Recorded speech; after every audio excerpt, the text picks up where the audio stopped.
Et nous voilà repartis pour une nouvelle édition captivante du Business Now TV Show. Aujourd'hui, nous plongeons au cœur d'un sujet à la fois actuel et essentiel, l'impact des technologies pour transformer la vie dans les communautés rurales, surtout dans le contexte des récents défis sismiques. Pour explorer ce thème avec une expertise inégalée, nous sommes honorés d'accueillir un invité d'exception, Monsieur Redouane El président de la fédération APB, leader visionnaire. Monsieur El est au premier plan de l'innovation technologique au service des communautés. Nous allons discuter de la manière dont les technologies, notamment l'Internet par satellite et les solutions solaires, peuvent devenir des leviers de développement et de résilience pour nos douars.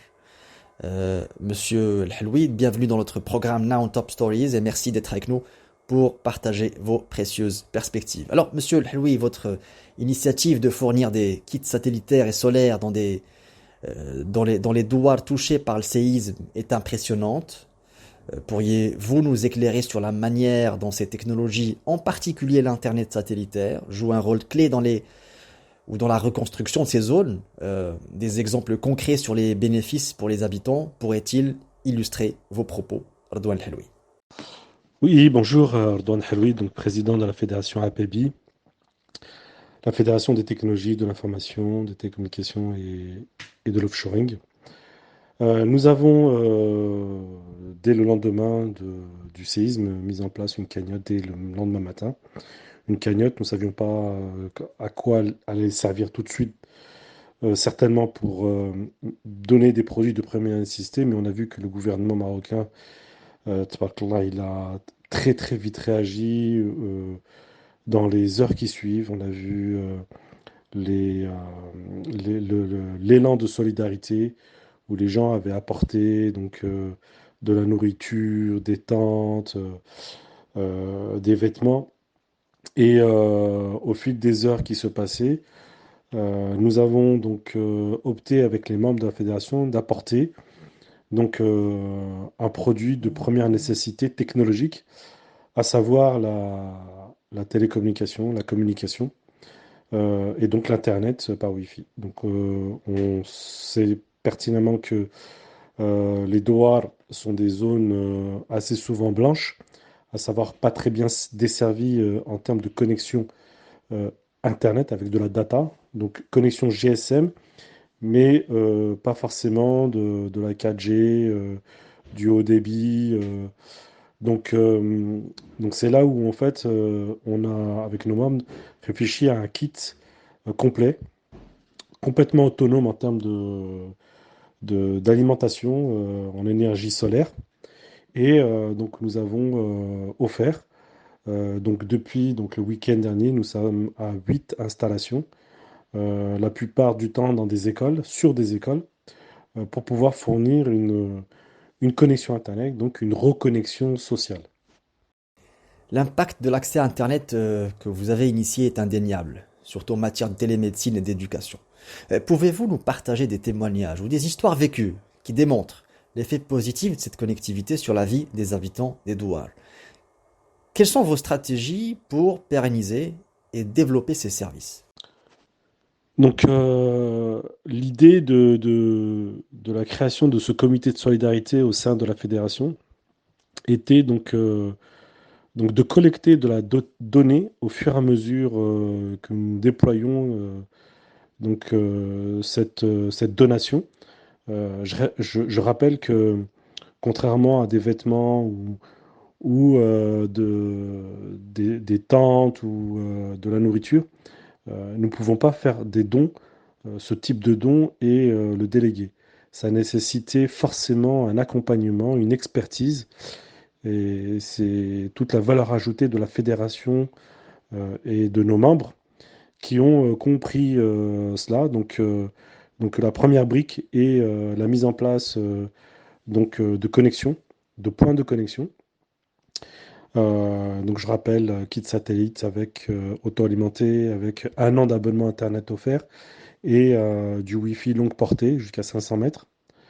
Et donc l'idée c'est de mettre en place des pilotes pour desservir des services euh, dans le domaine de la santé, par exemple de la télémédecine On sait pertinemment que les douars sont très loin des hôpitaux et des médecins, et nous voulons initier un pilote avec nos membres. Donc, nous ne l'avons pas encore fait, nous réfléchissons actuellement pendant la phase de déploiement. Il y a d'autres douars sur lesquels nous sommes en train de déployer pour mettre en place ce type de service, par exemple. Ce qui permet à une personne malade ou blessée de pouvoir contacter un médecin et de faire un diagnostic à distance, le temps d'identifier la maladie ou les problèmes et d'emmener le malade, par exemple. Donc des services d'éducation, proposer des services de e-éducation, de soutien scolaire. On a des membres qui ont une base de professeurs bénévoles. Donc on peut imaginer, grâce à la connexion Internet, proposer par exemple du soutien scolaire. Euh, on a aussi identifié sur le terrain où les citoyens des Douars, avec donc ces maisons qui ont été détruites, et avec leurs affaires personnelles, et donc leurs papiers, leur livret de famille, ou leur carte, leur permis de conduire par exemple, ou d'autres documents, donc qui sont sous les ruines et perdus. Donc on peut imaginer des services e-gov qui permettraient de faciliter ces démarches administratives sans se déplacer, surtout dans ces zones qui sont très reculées. Et pourquoi pas dans le moyen long terme, après reconstruction et reprise de la vie quotidienne. Donc c'est des gens qui travaillent dans l'agriculture, qui ont des produits de terroir ou qui fabriquent des produits artisanaux, et donc les aider à mieux vendre avec des services type e-business ou marketplace. Et aussi, on sait qu'il y a pas mal de tourisme, les aider à mieux vendre, à les accompagner. Donc on voit bien que la connexion Internet, finalement, elle est vitale pour ces habitants-là. Votre vision des smart douars est captivante. Comment envisagez-vous de concrétiser ce projet avec des solutions numériques ciblées? Des exemples de projets en cours pourraient-ils illustrer comment ces technologies créent de nouvelles opportunités économiques et améliorent la qualité de vie des habitants, Redouane El Helloui? Donc au fur et à mesure de nos réflexions avec nos membres, nous nous sommes rendus compte que ce dramatique séisme pourrait être une opportunité pour cette région et pour toutes les régions du Maroc dans lesquelles il y a ces douars, et pourquoi pas lancer le concept de smart douar, à savoir des douars qui soient bien connectés, bien desservis, comme je disais tout à l'heure, avec des services euh, qui répondent à, à des secteurs comme la santé, euh, la télémédecine, le e-learning, l'éducation à distance, le e-gov, toute la partie service administratif, et tout ce qui est e-business et e-service. Et donc, faire en sorte que dans cette démarche de reconstruction de ces régions, nous puissions réfléchir à des douars augmentés, améliorés, avec cette connectivité. Bien entendu, avec toute la cybersécurité et la protection des données, la protection sur l'utilisation de l'Internet, parce que euh, c'est important de préserver aussi, euh, je dirais, le côté tradition. Et dans la vision de Sa Majesté euh, Mohamed VI, Nasrallah, il a bien compris effectivement l'importance de la reconstruction tout en préservant le patrimoine ancestral et, euh, et apporter un confort de vie et une connexion, une reconnexion de ses habitants, je dirais, à la vie sociale. Euh, Nous, citadins qui vivons en ville, nous avons accès à tout, aux différents commerces, au pas de la maison, au pied de la porte, à quelques mètres, aux hôpitaux, aux services administratifs. On ne se pose pas la question. Mais pour ces gens-là, c'est un véritable défi de pouvoir vivre convenablement et d'avoir des services de proximité. Et le digital va vraiment pouvoir rapprocher tous ces services et les aider à, à améliorer leurs conditions de vie, mais aussi à se développer. Voilà. Merci à vous. Redouane Lhoui, je rappelle, vous êtes président de la fédération APB. Merci d'avoir accepté notre invitation sur le Now on Top Stories du Business Now TV Show. Continuons sur notre lancée enthousiasmante dans le Business Now TV Show, alors que nous avons exploré l'impact transformationnel des technologies dans les communautés rurales. Nous nous tournons maintenant vers un horizon tout aussi prometteur, le potentiel révolutionnaire de l'hydrogène vert en Afrique du Nord. Pour approfondir ce sujet, nous avons le privilège d'accueillir Emmanuel Bovary, manager Economic Advisory chez Deloitte. Expert reconnu, Monsieur Bovary apporte une expertise claire sur le rôle de l'Afrique du Nord dans la révolution de l'hydrogène vert et son impact potentiel sur l'échiquier énergétique mondial. Nous aborderons des questions cruciales sur l'avenir de cette énergie propre et sur la façon dont elle redéfinit les dynamiques géopolitiques. Monsieur Bovary, nous sommes ravis de vous accueillir dans notre émission Now on Top Stories pour enrichir notre compréhension de ces enjeux majeurs. Alors, l'Afrique du Nord, et en particulier le Maroc, est en phase de devenir un acteur majeur de l'hydrogène vert. Comment envisagez-vous que cette région tire parti de son potentiel pour influencer l'équilibre géopolitique de l'énergie? Et quelles implications, globalement, pour la scène mondiale, que vous pouvez anticiper? L'hydrogène bas carbone a un rôle clé à jouer dans la transition énergétique des secteurs qui sont les plus difficiles à décarboner, comme la sidérurgie, la chimie ou les transports. La molécule d'hydrogène est très polyvalente. Elle peut être utilisée à la fois comme une source d'énergie et comme une matière première, typiquement pour fabriquer des dérivés comme l'ammoniac, le méthanol ou les carburants d'aviation durable. Nous avons récemment réalisé chez Deloitte une étude prospective sur le marché mondial de l'hydrogène bas carbone et de ses dérivés. Le scénario qui est au cœur de notre analyse repose sur l'atteinte de la neutralité carbone à horizon 2050.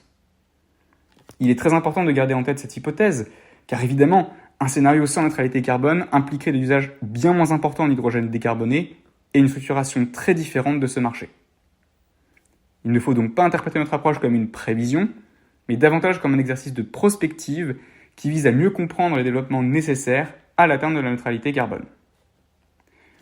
Dans ce paradigme, les besoins en hydrogène décarboné pourraient être près de 6 fois supérieurs en 2050 à la production actuelle, qui est elle-même inférieure à 100 millions de tonnes équivalentes et qui est fortement carbonée. À l'aide d'une modélisation technico-économique, nous avons étudié la manière dont les flux de production et de commerce entre les grandes régions du monde pourraient s'organiser pour répondre à cette nouvelle demande, tout en favorisant la résilience et l'inclusivité de ce nouveau marché. Le premier point saillant de notre analyse est que l'hydrogène vert, c'est-à-dire produit par électrolyse à partir d'énergies renouvelables, apparaît comme la technologie dominante dès les premières années. Compte tenu de son potentiel remarquable en énergie renouvelable, l'Afrique du Nord apparaît donc comme une région qui est extrêmement bien positionnée en termes de compétitivité coût. Le développement du marché mondial de l'hydrogène constitue donc une opportunité de croissance économique majeure pour cette région. Dans notre scénario, l'Afrique du Nord pourrait représenter en 2050 jusqu'à 10% de la production mondiale en volume et près de 40% des parts de marché à l'export, soit 110 milliards de dollars. Cette région apparaîtrait alors comme le premier exportateur mondial. La perspective de l'Afrique du Nord exportant de grandes quantités d'hydrogène vert vers l'Europe est intrigante, ou de l'hydrogène en général. Quels défis et opportunités cela présente-t-il pour les économies émergentes, notamment en Afrique du Nord, en Amérique du Sud et en Afrique subsaharienne? Comment ces initiatives peuvent-elles transformer ces régions, Emmanuel Bovary? En pratique, l'Afrique du Nord pourra s'appuyer sur sa proximité géographique avec l'Europe pour nouer une relation commerciale privilégiée, en exportant à la fois de l'hydrogène gazeux par pipelines à un coût très compétitif, ainsi que des dérivés comme l'ammoniac par voie maritime dès la décennie à venir. En 2030, nous estimons ainsi que l'Afrique du Nord pourrait exporter jusqu'à 7,5 millions de tonnes d'hydrogène équivalent par an vers l'Europe, principalement sous forme d'ammoniac. Notre étude indique que l'hydrogène bas carbone pourrait représenter un marché de près de 1400 milliards de dollars d'ici 2050, dont près de 2 tiers de la valeur serait localisée dans les pays émergents et en développement. Pour les pays qui exportent, l'hydrogène serait une source de revenus significative, qui pourrait atteindre près de 280 milliards de dollars en 2050. Dans notre scénario, près de 40% de ces recettes liées à l'export pourraient être générées en Afrique du Nord et environ 10% répartis à part égale entre l'Afrique subsaharienne et l'Amérique du Sud. Les retombées économiques seraient conséquentes, notamment en termes d'emploi et d'amélioration des balances commerciales. Alors bien entendu, l'atteinte de la neutralité carbone avec l'hydrogène est un défi sans précédent. Il nécessiterait d'investir, au global, près de 9400 milliards de dollars d'ici à 2050. Il s'agit d'un effort mondial qui couvre notamment les régions exportatrices. Dans notre scénario, près de 900 milliards de dollars pourraient ainsi être investis en Afrique du Nord et plus de 250 milliards en Afrique subsaharienne. Sans surprise, l'hydrogène vert représente plus de 75% de l'investissement total. Cette technologie est très intensive en capital. Cela implique que le coût du financement apparaît comme un facteur déterminant de la compétitivité globale des projets. Certaines des régions qui sont les plus compétitives en termes d'énergie renouvelable se trouvent dans les pays émergents et en développement où le coût moyen du capital est plus élevé que dans les économies avancées. La finance internationale, la finance verte et l'aide au développement ont donc un rôle crucial à jouer pour sécuriser des financements abordables et permettre à ces pays de tirer pleinement parti de leur avantage comparatif sur la production d'électricité renouvelable. En particulier, les garanties publiques, les agences de crédit export et les institutions de financement du développement peuvent aider à réduire l'écart de coût du financement avec les pays avancés, et ce afin de rendre les projets bancables. Plus largement, le soutien public des États sera incontournable à court et à moyen terme pour équilibrer les modèles d'affaires des projets d'hydrogène vert, dont le coût de production reste aujourd'hui plus élevé que l'hydrogène conventionnel. Outre le financement, notre étude identifie plusieurs vulnérabilités critiques pour la chaîne de valeur. Premièrement, une trajectoire de demande qui soit crédible, qui permette de sécuriser des débouchés pour les projets de production. Deuxièmement, les délais administratifs et le dimensionnement de l'outil industriel. L'obtention des permis pour lancer les projets et la montée en charge des usines de fabrication des équipements comme les électrolyseurs pourrait en effet constituer un goulet d'étranglement. Troisièmement, les contraintes d'approvisionnement pour les matières premières qui sont nécessaires à la fabrication des équipements. Les marchés du cuivre, du zinc, du nickel ou encore du platine pourraient ainsi connaître des tensions dans les années à venir. Quatrièmement, les infrastructures de transport et de stockage. Évidemment, la mise en place d'une infrastructure mondiale bien dimensionnée sera indispensable pour permettre des échanges à longue distance et elle devra comprendre des pipelines, une flotte de commerce et des terminaux maritimes adaptés. Cinquièmement et pour conclure, l'harmonisation des standards. Afin d'assurer une concurrence équilibrée et favoriser la transparence dans un marché mondial intégré, il sera nécessaire de mettre en place une réglementation harmonisée et en particulier de définir des processus de certification robustes de l'hydrogène bas carbone. Votre point de vue sur la nécessité d'harmoniser les normes et régulations est crucial face à une dépendance croissante de l'Europe à l'hydrogène nord-africain. Maintenant, quelle stratégie pourrait-elle adopter pour sécuriser leurs approvisionnements? Et comment cela pourrait-il façonner les relations énergétiques entre l'Afrique du Nord et l'Europe? Le développement de l'hydrogène vert est avant tout une opportunité majeure de structurer un marché compétitif et diversifié, somme toute assez différent des marchés pétro-gaziers. La production d'hydrogène vert s'appuie en effet sur les énergies renouvelables, qui sont disponibles partout et en grande quantité. Cela implique qu'une partie des besoins en hydrogène bas carbone pourra toujours être satisfaite localement grâce à l'hydrogène vert. De plus, les faibles barrières à l'entrée devraient favoriser la résilience en permettant à un grand nombre d'acteurs d'être actifs sur ce marché, par opposition à l'industrie fossile fondamentalement extractive et donc propice à la concentration. Dans le cas de l'Europe, notre analyse indique que le marché de l'hydrogène bas carbone pourrait présenter un tableau plus équilibré que pour les énergies fossiles. D'une part, la production locale pourrait atteindre 60% de la consommation en 2050, contre un peu plus d'un tiers pour le gaz naturel en 2021. D'autre part, notre étude montre qu'une stratégie active de recherche de diversification pourrait permettre de réduire la dépendance à l'égard d'un seul fournisseur, tout en garantissant des prix compétitifs. Ainsi, les pays d'Afrique du Nord, mais également la Turquie ou encore le Mexique, pourraient être en compétition pour gagner des parts de marché. Emmanuel Bovary, je rappelle, vous êtes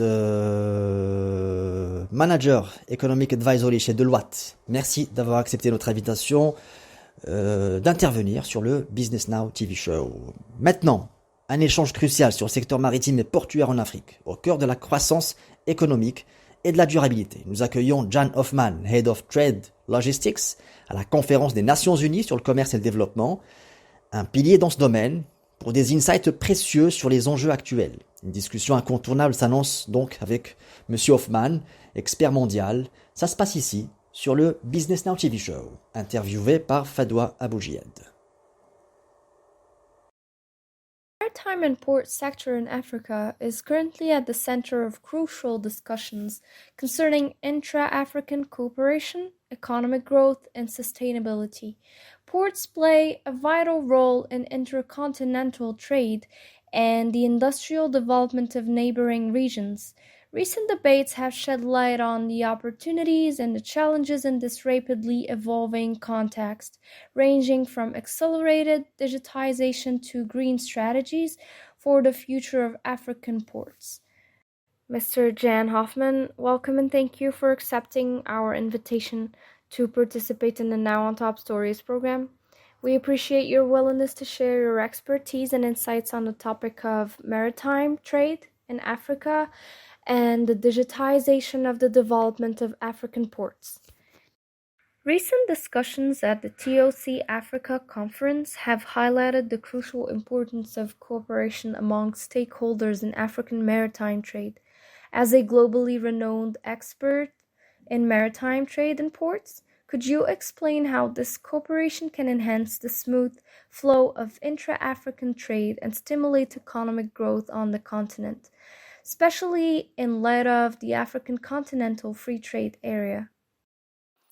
The African Continental Free Trade Area is a huge opportunity. Africa, by order of magnitude of its population, economic potential, is comparable to China, the EU, or India. But Africa has, I counted, 108 bilateral borders. So imagine if it were one really common market, one country, you would not have all these borders, and behind each border there are differences in standards, business practices, tax regimes.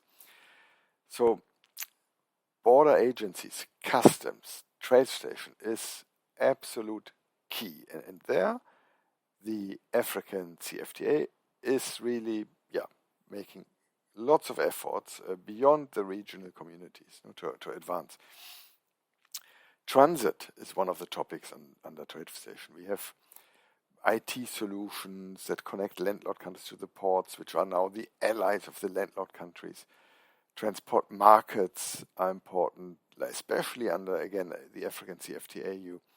We hope you will allow countries from, companies from one African country to do business and invest logistic services, port operations, and so on in the other countries. So the African CFTA gives opportunities to the service providers to set up shop. And it will also create more demand. So it's both. It's the trade in goods. So we hope to have more trade in goods among African countries. And these goods have to be moved, have to be shipped. You need agents, you need trucks, you need transport providers, freight forwarders. And these can then also work in the other African countries. Really a huge opportunity. One other thought on your question. There's also an opportunity coming out of the COVID crisis, because during the pandemic we have seen a surge in demand for more digital solutions.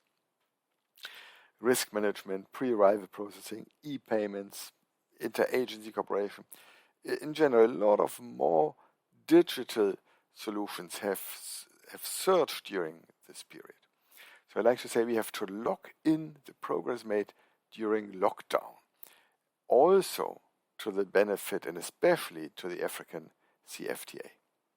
Tangier Med Port has undisputably become a leader in Africa since 2017, largely due to its geostrategic position and proactive approach to infrastructure development and digitization. How do you envision the role of Tangier Med evolving in the light of AFCFTA, and what specific innovations are underway to enhance its competitiveness as a key gateway of Mediterranean and intra-African trade? Yes, effectively, Tangier Med is an impressive success story. We have observed how it literally appeared on the map when we map our different indicators, our statistics about port traffic, vessel calls, liner shipping connectivity. The latest review of maritime transport, latest KPIs, latest data, time in port, position in networks, port performance. Tangier Med is number one in Africa and in some of these in the Mediterranean. But the beauty of the port business is that it's not mainly about competition. Yeah, for some transshipment, yes, for a little bit neighboring ports for the hinterland, but most ports want to work with other ports. If other ports become more efficient, all other ports also benefit because every port needs the other ports to connect and to trade. So other African ports that can connect through an efficient Tangier Med can also enhance their own trade. So we are happy that Tangier Med is among our partner ports in a number of projects. The UNCTAD Sustainable and Smart Port Project and also our collaboration under the African Ports Task Force. So Tangier Med, in that sense, has this double positive role among the African ports. It helps all trade, African trade, to connect, but it really has this, I highly appreciate this proactive attitude of wanting to help, because they understand it's very, very little about competition. It's much, much more about connecting and collaborating. So I very much hope and expect that we can expand this partnership further with our future port program, the port management program, Train for Trade. We always have more ideas than time and money, and hope that we can work even more with Tangier Med on this topic. You mentioned the importance of digitization and the environmental dimension in the development of African ports. Could you provide an overview of the current challenges facing ports in Africa in this context, particularly due to the pandemic and the crisis in Ukraine? What strategies do you recommend for overcoming these challenges and promoting an environment conducive to the industrial development of hinterlands in Africa? Absolutely. A good question. All ports, not only African ports, have opportunities and challenges coming out of the impending energy transition, the biggest challenge, ongoing transition for shipping, decarbonizing maritime transport. The challenge is the shipping lines and shippers, the challenge for the ports, that the clients is the cargo and the transport, will demand more from the seaports in terms of bunkering supply, new alternative fuels, but also energy supply, like so-called cold ironing and shore supply for the ships. Port community systems will be ever more important to integrate information about ships, cargo, and fuels. And all this requires digitalization. There's also an opportunity, especially for many African ports, to become providers of alternative fuels, the so-called power to X. So that means you convert solar or wind or renewable energy into fuels that can be used by the ships. The key problem for all players is the uncertainty as regards future fuels, future carbon prices, future specific economic and technical regulations coming out of the International Maritime Organization, the IMO. The IMO is really doing a tremendous job in advancing the energy transition for the maritime sector, for shipping. It's easy to criticize, but in reality, the sector is more advanced than I dare say any other sector. We have the opportunity of a global multilateral framework. But please, dear ports, do not wait.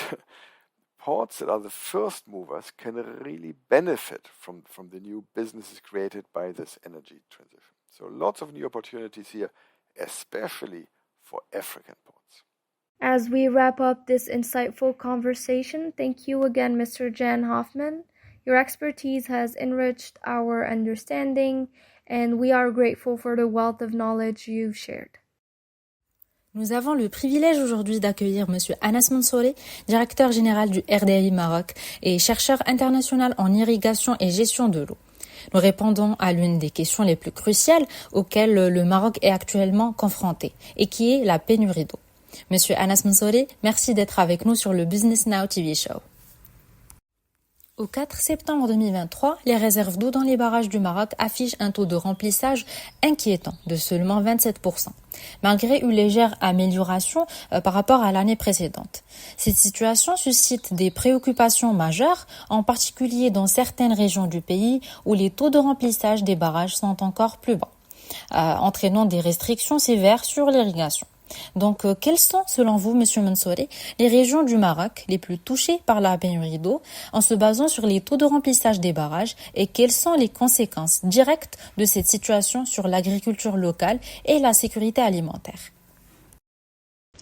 Alors, avant tout, je tiens à exprimer ma sincère gratitude à Business Now et à toute son équipe pour nous donner l'opportunité de discuter d'un sujet d'une telle importance et urgence. Donc actuellement, le Maroc, riche en diversité géographique et climatique, fait face à un stress hydrique extrêmement sévère, exacerbé par les changements climatiques et l'usage intensif de l'eau dans l'agriculture. Donc les régions du sud comme Agadir, Tata, Gulmim, celles du sud-est, à savoir Rachidia, Tinrir, Zagora et Ouarzazate, de même que le plateau central, y compris Bni Mellal et Qlet Srarna, sont particulièrement touchés. Le barrage de Bilouiden, vital pour l'irrigation dans ces régions, il affiche un taux de remplissage alarmant de 28%. Cela met les agriculteurs qui dépendent énormément de cette ressource pour irriguer leurs terres et abreuver leurs animaux dans une situation de crise. Historiquement, donc, comme vous savez, le Maroc a connu des cycles de pénurie d'eau, mais la fréquence et l'intensité de ces événements se sont intensifiées, reflétant une tendance inquiétante vers la désertification et la dégradation des terres. Ces régions autrefois florissantes voient leur production agricole en déclin constant, avec une augmentation corrélée des prix alimentaires, menaçant ainsi la sécurité alimentaire et augmentant la vulnérabilité des communautés locales. Les données récentes soulignent une escalade des problèmes liés à la pénurie d'eau, obligeant les agriculteurs à repenser et à adapter leurs pratiques agricoles vers des méthodes plus durables, mais souvent plus coûteuses. L'impact est multifacette, affectant non seulement l'agriculture et la biodiversité, mais menaçant également la stabilité socio-économique de ces régions. En conséquence, une collaboration pour moi immédiate et robuste entre les autorités, les agriculteurs et les institutions de gestion de l'eau est cruciale pour élaborer et implémenter des stratégies novatrices et résilientes visant à atténuer l'impact de cette crise hydrique persistante et à renforcer la sécurité alimentaire dans les régions affectées. Face à la crise hydrique actuelle, on voit bien que ces différentes initiatives qui intègrent la technologie, l'innovation et les services financiers sont conçues pour répondre à la pénurie d'eau. Elles sont également élaborées dans l'optique de bâtir un secteur agricole plus durable et résilient pour l'avenir, dans le but de protéger la sécurité alimentaire et surtout promouvoir la prospérité économique du Maroc. Dans ce contexte, quelles stratégies et actions concrètes ont été entreprises par les autorités pour faire face à la pénurie d'eau, en particulier en ce qui concerne l'irrigation agricole et surtout comment ces mesures impactent-elles les agriculteurs et l'ensemble du secteur agricole? Confrontées à une crise croissante de la pénurie d'eau, les autorités marocaines ont élaboré une série de stratégies et d'actions concrètes pour contrer ce phénomène, particulièrement dans le secteur crucial de l'irrigation agricole. Le programme national d'économie d'eau d'irrigation qui fait partie du plan Maroc vert et bien sûr qui fait aussi partie de la nouvelle stratégie Green Generation, génération verte, a été introduit pour optimiser les systèmes d'irrigation, augmentant l'efficacité de l'utilisation de l'eau et réduisant le gaspillage. La construction de nouveaux barrages et l'exploitation accrue des eaux souterraines sont également des éléments clés de l'approche multifacette du Maroc pour sécuriser les ressources en eau pour l'agriculture. De plus, l'adoption de technologies de dessalement contribue à diversifier les sources d'eau disponibles. Les autorités aussi ont également introduit des politiques d'assurance agricole pour soutenir les agriculteurs en cas de conditions météorologiques défavorables ou de pénurie d'eau sévère. Ces assurances visent à atténuer les risques financiers associés à la dépendance à l'égard de conditions climatiques imprévisibles et à offrir une certaine sécurité financière aux agriculteurs, encourageant ainsi la continuité et la stabilité dans le secteur agricole. Cependant, l'adoption de ces mesures et technologies implique un changement significatif pour les agriculteurs qui doivent s'adapter à de nouvelles méthodes et approches. Bien que cela puisse représenter un défi particulièrement pour les petits agriculteurs, il offre également l'opportunité de renforcer la résilience du secteur agricole marocain face à des climats de plus en plus volatiles et incertains.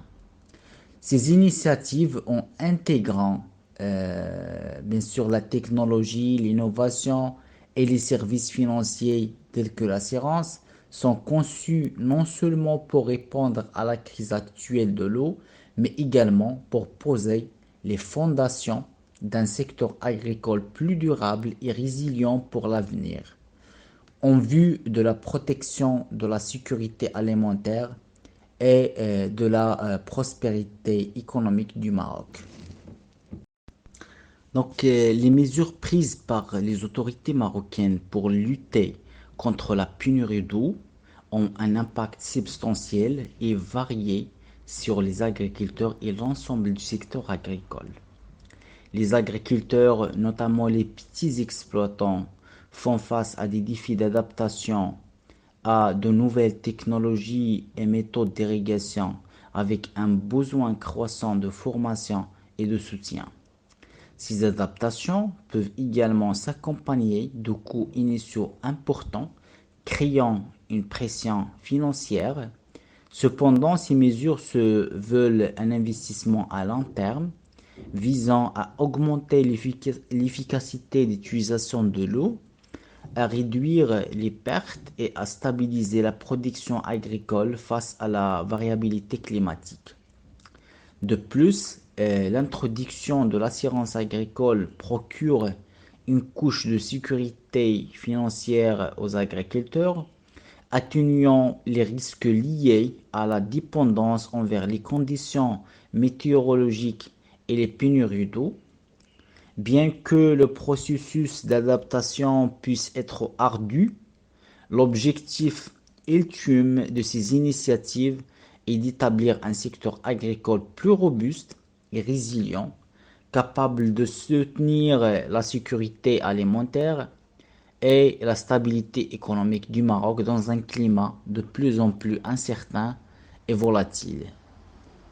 Malgré les défis que représente le processus d'adaptation, il est essentiel de garder à l'esprit que l'objectif ultime de ces initiatives est de bâtir un secteur agricole plus robuste et résilient. Cet objectif vise à garantir la sécurité alimentaire et la stabilité économique du Maroc, dans un contexte de plus en plus incertain et volatile. Dans cette perspective, à moyen et à long terme, quelles solutions innovantes et durables peuvent-elles être envisagées pour résoudre la crise hydrique, garantir un approvisionnement continu en eau pour l'agriculture et l'eau potable, tout en prenant en compte les défis persistants du changement climatique? Alors, à moyen et long terme, pour résoudre la crise hydrique au Maroc, pour moi, il est impératif de conceptualiser et d'implémenter des solutions innovantes et durables qui répondent aux besoins complexes de l'agriculture et de la consommation d'eau potable, tout en intégrant les défis imposés par le changement climatique. Le développement et l'adoption de technologies d'irrigation avancées et efficientes sont cruciaux pour maximiser l'utilisation de l'eau dans l'agriculture. L'exploitation des eaux souterraines, le traitement et la réutilisation des eaux usées, ainsi que le dessalement de l'eau de mer sont des avenues qui doivent être explorées et optimisées pour diversifier et augmenter les sources d'eau disponibles. De plus, une gestion intégrée des ressources en eau, incluant une régulation stricte de l'usage de l'eau et une sensibilisation et éducation continue concernant l'importance de l'économie d'eau. Elle est bien sûr essentielle pour garantir la durabilité de l'eau.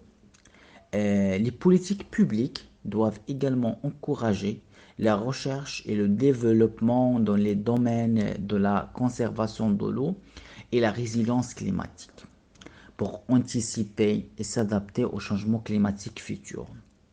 En implémentant de telles solutions, le Maroc peut espérer assurer un approvisionnement en eau stable et durable, soutenant ainsi la viabilité de son secteur agricole et la santé et le bien-être de ses citoyens face aux incertitudes climatiques à venir.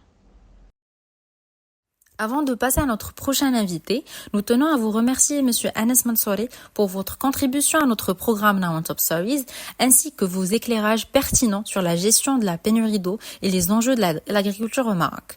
Nous avons ainsi pu explorer les défis et les solutions à court et à long terme pour faire face à cette problématique cruciale.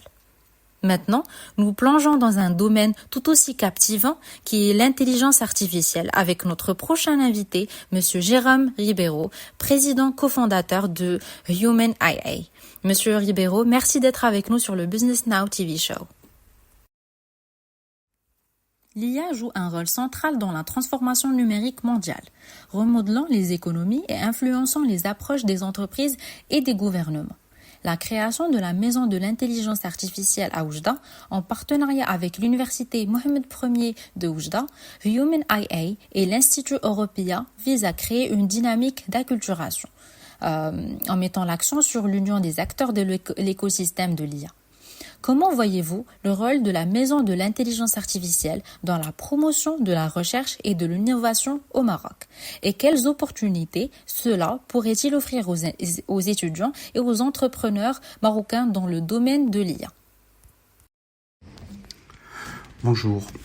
Je vois le rôle de la Maison de l'intelligence artificielle dans la promotion de la recherche de l'innovation en IA au Maroc comme un lieu emblématique où l'on vient découvrir, comprendre, où l'on acculture sur cette technologie qu'est l'intelligence artificielle. On fait beaucoup de pédagogie, de sensibilisation, d'acculturation, et cela dès l'âge de 3 ans, avec des ateliers, des parcours pédagogiques, et sur tous les publics, le grand public, les étudiants, les chefs d'entreprise, les institutionnels, afin de leur faire comprendre ce qu'est le numérique, ce qu'est la digitalisation, et comment intervient l'intelligence artificielle pour la valorisation de la donnée, et pour utiliser la donnée au mieux, l'optimiser. Et quelles opportunités cela pourrait-il offrir aux étudiants, aux entrepreneurs marocains dans le domaine de l'IA ? Le rapport McKinsey est clair, on augmente les profits jusqu'à x3 dans ces sociétés qui mettent l'intelligence artificielle. L'intelligence artificielle est un outil et il doit rester tel quel. C'est un outil qui fait de l'analyse de données, c'est une aide à la décision. Pour l'agriculture, par exemple, il pourrait permettre de détecter les besoins en eau de la plante et n'arroser que ce qu'elle a besoin. Et ça, c'est primordial dans le sens où on pourrait faire énormément d'économies d'eau, jusqu'à presque 90% d'économies d'eau, puisqu'on n'arroserait qu'en fonction de ses besoins. Autre chose, ça permettrait de prendre des décisions beaucoup plus rapides. On pourrait faire voler des drones, regarder la maturité des fruits et optimiser la récolte pour avoir le moins de pertes possible. Donc cela pourrait, pour l'industrie aussi, accélérer les chaînes de production, améliorer les chaînes de production, faire de la prédiction sur les pannes des machines, etc. Anticiper les commandes des clients, voir comment les clients consomment, quelles sont leurs attentes et essayer de répondre au mieux à la demande de chacun. Donc les opportunités pour les étudiants et les entrepreneurs sont énormes. Tous ceux qui investissent dans le digital et dans l'intelligence artificielle prennent de l'avance sur leurs concurrents. Donc il faut investir sur cette technologie-là. En examinant les opportunités qui se dessinent, notamment celles liées à l'anticipation des besoins des clients, l'analyse des comportements de consommation et la satisfaction des besoins et des attentes individuelles, il devient évident que tant les étudiants que les entrepreneurs disposent d'un terrain fertile pour l'innovation. Il est manifeste que les investissements dans les domaines du numérique et de l'intelligence artificielle placent les acteurs en avance sur leurs concurrents. L'intelligence artificielle est une technologie en constante évolution qui offre un potentiel immense pour résoudre des problèmes complexes et améliorer notre qualité de vie. Cependant, certains s'inquiètent des dangers potentiels de l'intelligence artificielle. Pouvez-vous nous expliquer comment l'Institut européen aborde ces préoccupations et quelles sont vos initiatives pour garantir que l'intelligence artificielle soit utilisée de manière éthique et bénéfique ? À la question, pouvez-vous nous expliquer comment l'Institut européen et Africa abordent ces préoccupations et quelles sont nos initiatives pour garantir que l'IA soit utilisée de manière éthique et bénéfique ? Il faut déjà l'expliquer, la démystifier. Et expliquer que l'intelligence artificielle, ça reste un outil et c'est programmé par des hommes avec un grand H, des femmes et des hommes, donc par l'humain. Et il faut expliquer dès sa conception de l'intelligence artificielle qu'il faut penser à l'ensemble de l'humanité. Qu'à chaque étape de conception, il faut penser à l'éthique. Et ça, donc, nous travaillons énormément avec des grandes écoles, des universités et associations pour leur expliquer qu'il faut penser à l'éthique. Mais l'éthique, elle est multiculturelle. Et donc, elle est adaptable à chacun. Il faut penser à l'ensemble de l'humanité, à tous les êtres vivants, quelle que soit sa religion, quelle que soit sa culture, quel que soit le pays d'où il vient. Et ça, c'est hyper important. Donc, penser à une éthique multiculturelle. Et en expliquant, dès la conception de base, et en faisant en sorte que l'IA reste au service de l'humanité et aux objectifs de développement durable, nous sommes convaincus que l'IA est un outil formidable et qu'il faut qu'il en reste ainsi. En insistant sur une éthique multiculturelle et en intégrant ces principes dès la phase de conception, tout en veillant à ce que l'intelligence artificielle demeure au service de l'humanité et des objectifs de développement durable, il est indubitable que l'IA peut demeurer un atout exceptionnel. Cette conviction nous anime profondément. Mais comment envisagez-vous de conseiller et de soutenir les pays africains dans leur adoption de l'IA pour stimuler la croissance économique et l'innovation tout en préservant leurs valeurs culturelles et éthiques ? À la question « Comment envisageons-nous de conseiller et de soutenir les pays africains dans leur adoption de l'IA pour stimuler la croissance économique et l'innovation tout en préservant leurs valeurs culturelles et éthiques ?» C'est une belle question qui mériterait plusieurs réponses. Déjà, il faut expliquer ce qu'est l'intelligence artificielle. Il faut leur apporter des outils, que ce soit dans la formation, puisque ce qui est important, c'est lorsqu'il y a des nouvelles technologies, c'est avoir les bonnes formations pour former les jeunes qui arrivent sur ce marché-là, les moins jeunes aussi, qui veulent aller en reconversion, et ceux qui veulent aller sur cette technologie-là. Donc la pédagogie, la sensibilisation, la culturation, la formation, avec des métiers qui sont certifiants et qualifiants, il faut leur expliquer et leur démontrer que l'IA a un réel intérêt, et cela dans tous les domaines d'activité. Et donc, c'est ce que nous avons fait au Maroc avec l'université Mohamed Ier. Nous avons démontré que l'IA est capable de résoudre des problèmes dans tous les domaines d'activité, que ce soit la santé, l'agriculture, l'industrie, etc. Donc, quand on démontre ce que peut apporter l'intelligence artificielle, que ce soit des chefs d'entreprise, que ce soit des associations, que ce soit au grand public ou que ce soit aux institutionnels, bien sûr, ils investissent, puisqu'il y a un retour sur investissement. Il faut savoir qu'aujourd'hui, l'intelligence artificielle représente quasiment 25% de la richesse mondiale d'après le rapport McKinsey. On a vu les IA génératives telles que ChatGPT qui ont fait des bonds en avant avec des centaines de millions d'abonnés très rapidement. Et donc, c'est des technologies qui sont très adoptées par les Américains et la Chine, les États-Unis, quand je parle des Américains. Et aujourd'hui, l'Europe et l'Afrique, on reste des colonies de ces GAFAM, de ces BTX. Imaginez, la société comme Google qui ne vend rien est valorisée à 2000 milliards de dollars. Une société comme Google est valorisée à 2000 milliards de dollars, alors qu'une société comme Exxon est valorisée à 250 milliards de dollars qui vend du pétrole. Donc la donnée, nous sommes devenus des produits, et la donnée a une valorisation. Donc il faut les sensibiliser, mettre en avant l'éthique, avec être propriétaire de sa donnée, qu'elle soit digne de confiance, qu'elle soit transparente et qu'elle soit impersonnelle pour faire avancer la recherche, etc. Et ça, c'est hyper important de leur dire que s'ils sont propriétaires de leurs données, et s'ils ont de la donnée, ils pourront travailler en ce sens. Donc, leur expliquer et démontrer, ça c'est la base. Une transition digitale réussie, c'est 40% d'augmentation brute potentielle du résultat opérationnel.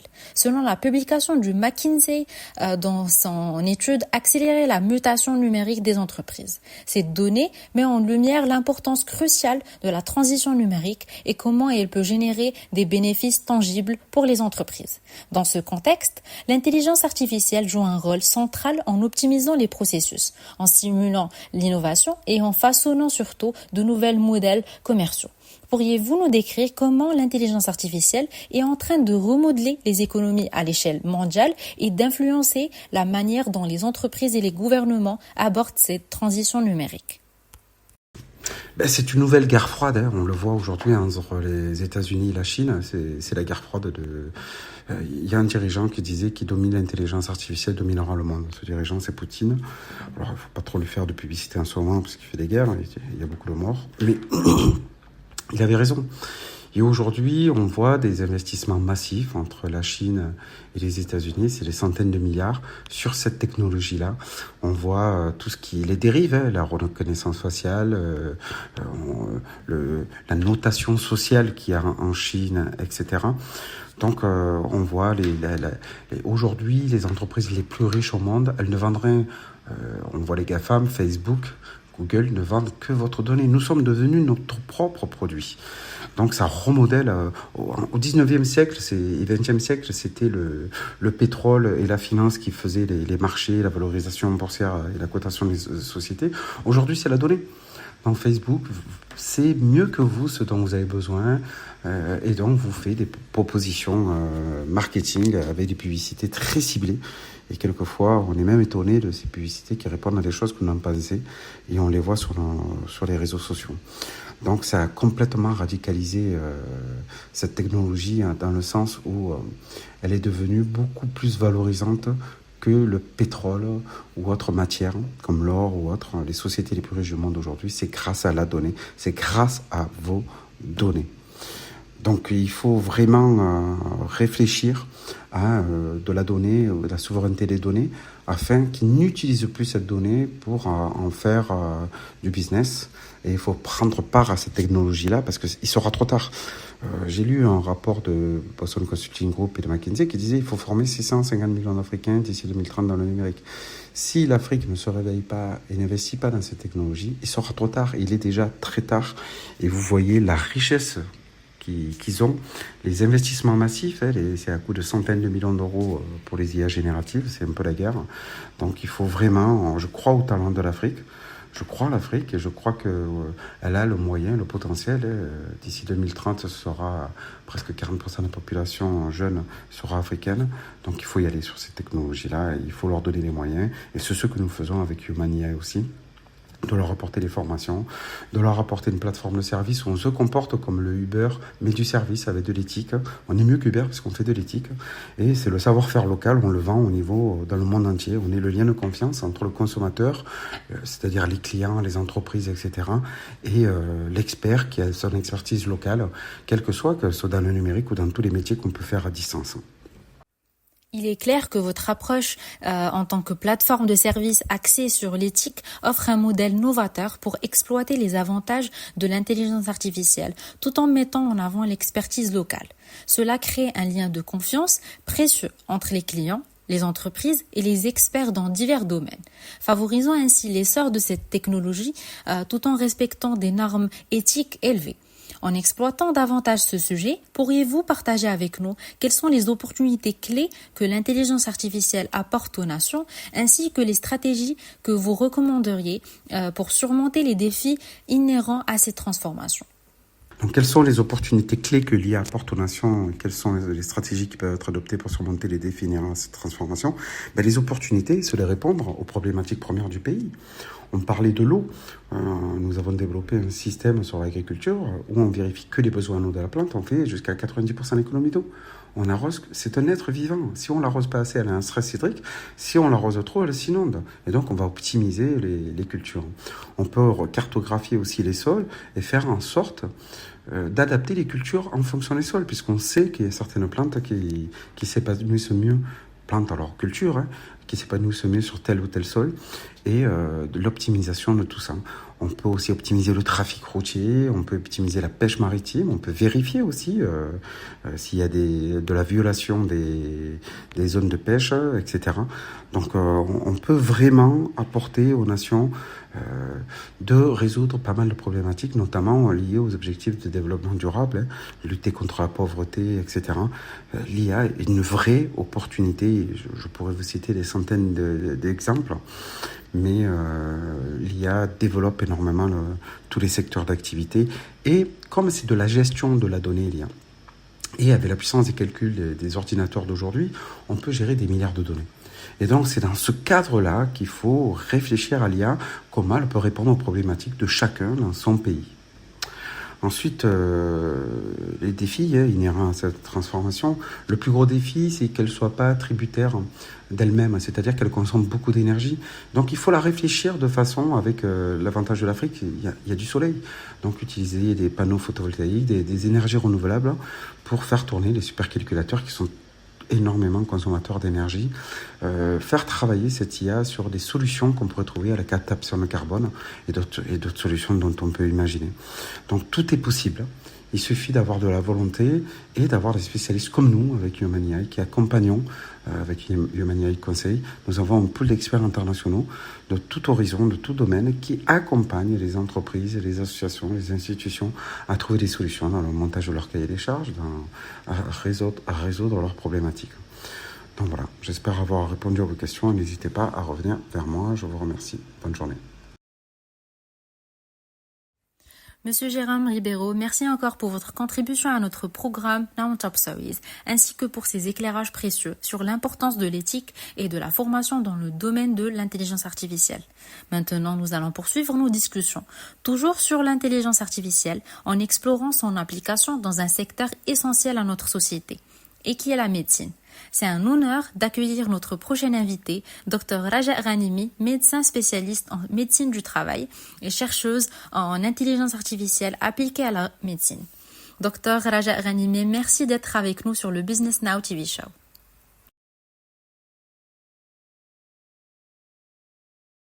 L'intelligence artificielle est en train de révolutionner de nombreux secteurs, mais l'un des domaines où son impact est le plus prometteur est sans aucun doute la médecine. L'intelligence artificielle promet d'améliorer les diagnostics, les traitements et la gestion des soins de santé de manière significative. Grâce à l'analyse de données massives et à l'apprentissage automatique et à la vision par ordinateur, les professionnels de la santé disposent désormais d'outils puissants pour personnaliser les traitements, prédire les maladies et améliorer la qualité des soins. Le Maroc se prépare à mettre en place un ambitieux système de santé intelligent, d'une valeur de 190 millions de dirhams, qui vise à numériser et à moderniser le secteur de la santé tout en intégrant des solutions d'intelligence artificielle. Cette initiative devrait avoir un impact significatif sur la prestation des soins de santé et la gestion des données médicales. Comment préservez-vous l'incidence potentielle de cette transition numérique sur la qualité des soins médicaux et sur l'efficacité des processus de santé au Maroc? De plus, quel rôle de l'intelligence artificielle en pleine expansion peut-elle jouer dans cette transformation vers une médecine plus préventive et personnalisée? Cette mutation numérique est omniprésente dans le domaine de la santé et de la médecine. L'intelligence artificielle, elle a commencé à prendre une place de plus en plus importante dans le processus de soins, le processus de diagnostic et thérapeutique, pas pour faire le diagnostic, mais pour aider et accompagner et augmenter la capacité de médecins à faire le diagnostic. Prenons l'exemple du domaine de la radiologie, l'ophtalmologie, la dermatologie, où des algorithmes d'intelligence artificielle sont déjà déployés, utilisés, commercialisés, validés par les instances scientifiques. Ils font l'affaire.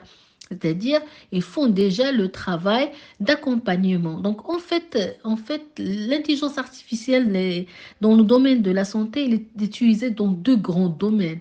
Le premier, c'est l'aide au diagnostic, l'accompagnement de médecins et l'augmentation de capacité de médecins, puisqu'elle permet une grande analyse des données, une grande transversalité, une grande rapidité qui permet de gagner du temps et permet de raccourcir le temps que le médecin pourrait faire, c'est-à-dire pour analyser une masse de données pour converger vers un diagnostic.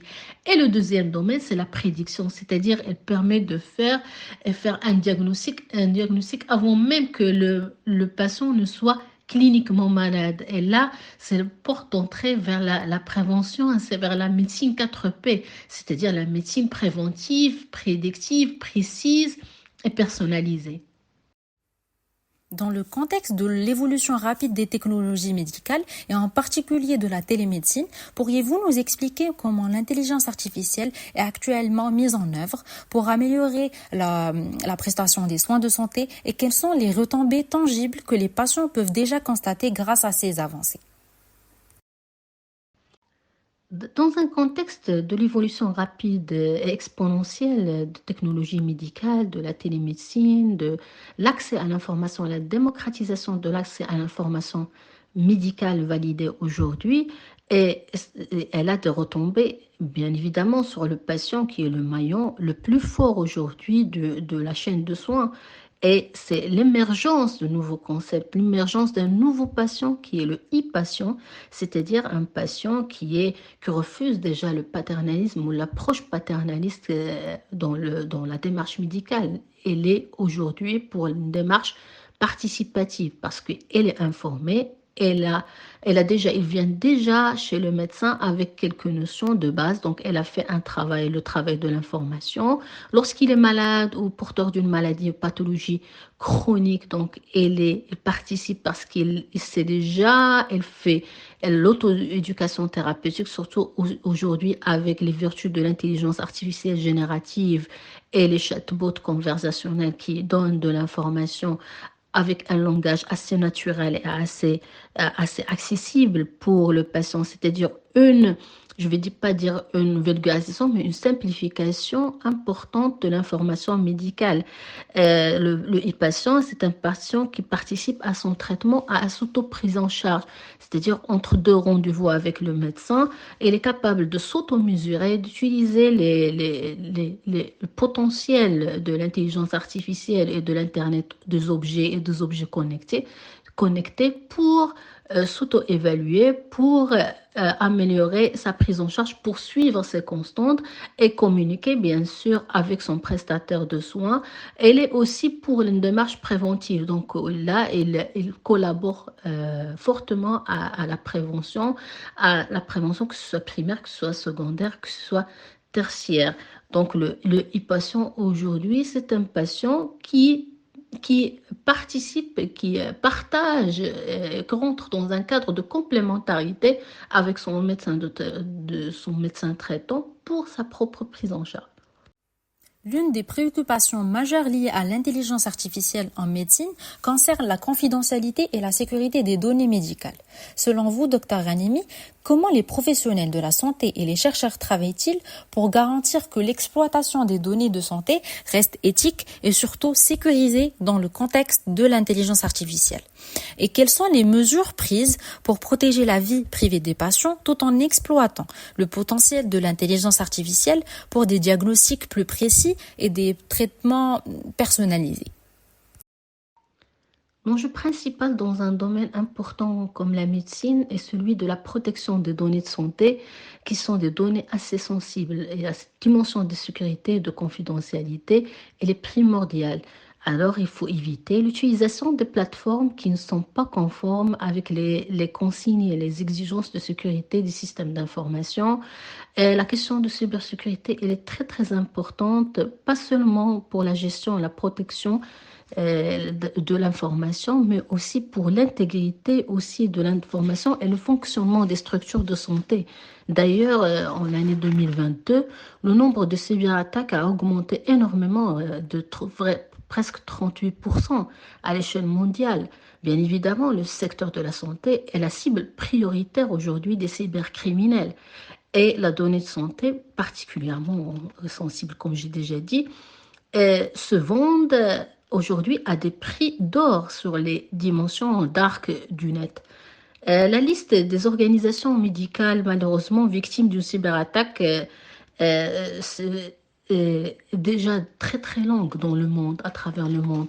Donc, donc pour cela, il faut vraiment vérifier s'il est mise en place d'une réglementation solide et surtout plus agile, c'est-à-dire elle doit changer avec le niveau de performance des cybercriminels. Et aussi la sensibilisation des prestataires de soins et des patients qu'une fois quelque chose est partagé sur le net, elle est malheureusement difficilement, voire impossible de la supprimer définitivement. Dr Raja Ghanimi, merci pour votre contribution à notre programme Now on Top Series, ainsi que votre partage d'expertise en matière d'intelligence artificielle appliquée à la médecine.